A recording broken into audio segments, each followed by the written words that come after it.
زده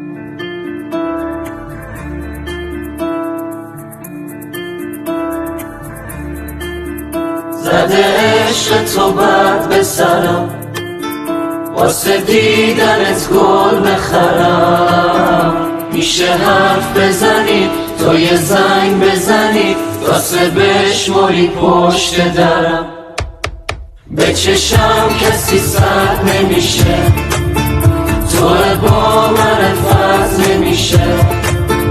منو خوب بلدی وقتی دل میبری، هیچکی انگوش رو شکر نمیشه. ممونمون از اون رنگ چشات، مثل لالایی زنگ صدات. منو خواب میکنه، آخ دلو آب میکنه یه نگاه